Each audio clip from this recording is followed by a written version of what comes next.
I have recently covered the upcoming armor sets that will be releasing in the Outriders Worldslayer expansion. I've done 3 of them. This is the final one. This is the Flame Leper, if that's how you pronounce it. I don't really care. That's what I'm going with. But that is the armor set we're going to be taking a look at for the Technomancer. And just before we get into it, if you do enjoy the video, don't forget to leave a like, sub to the channel, turn notifications on. All support is greatly appreciated, and let's get into it. So, as I've said in all 3 of the previous videos, Ascension level was all over the place. Devastator was 150, Trickster was 150, I believe Pyro was 166, and now the Technomancer is only 148. You'll see on the left hand side the different Ascension points they've put into it. You've then got your Pax tree, which is Desolator, they made it all the way to the end. And then you have their normal skill tree, they started at the top and made their way down to the middle to go along to the Tech Shaman. And then at the bottom of the screen you do have the armor set and the weapons.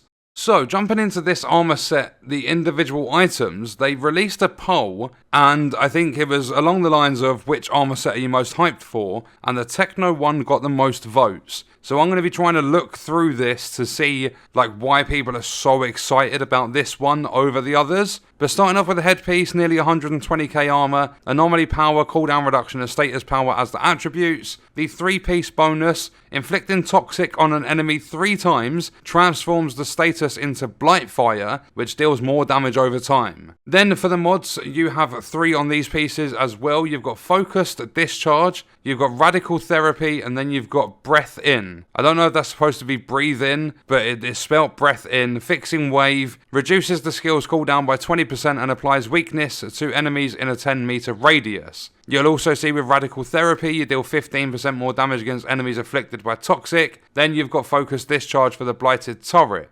Then we have the Robes of the Flame Leper, or the chest piece, which has just under 100,000 armor. I think that's the lowest piece out of the whole lot. And it's also at item level 75. It's got anomaly power, cooldown reduction, status power. Then the mods are Party Starter, Spare Mag, and Alchemical Mastery. Then we have the gauntlets or the gloves. They've got 113k armor, max health, skills life leech and status power. The mods are license to heal, rapid reaction and toxic lead. Toxic lead, killing shots on enemies afflicted with toxic, will replenish 40% of ammo in your mag. So basically, if you're running this, you're going to want to go toxic. This armor set's going to help you out. Some of the mods you can get are really going to help you out. And just fully specking, almost min-maxing into toxic, will probably be a really good idea with this set.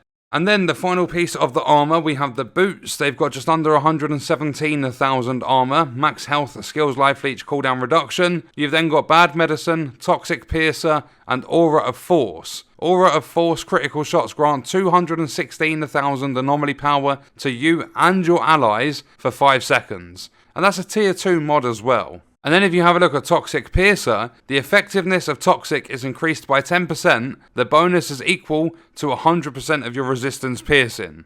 And then with the weapons, I really like the look of this one. It's an automatic sniper rifle, it's called Decadence. 1,046,000 firepower, crit damage, skills life leech and status power. Then the mods are Relativity Theorem. Critical shots reduce 1 random skill cooldown by 10%. That's going to be a bit of a risky one. Moaning Winds, which we've covered in a previous video. I'm pretty sure everyone that's played Outriders will know what Moaning Winds is. But reloading creates a strong blast around you, dealing 22.3 million damage to enemies in range of 8 meters. Then you've also got Burst of Decay. Crit shots cause explosions that inflict toxic on enemies within a 5-meter radius.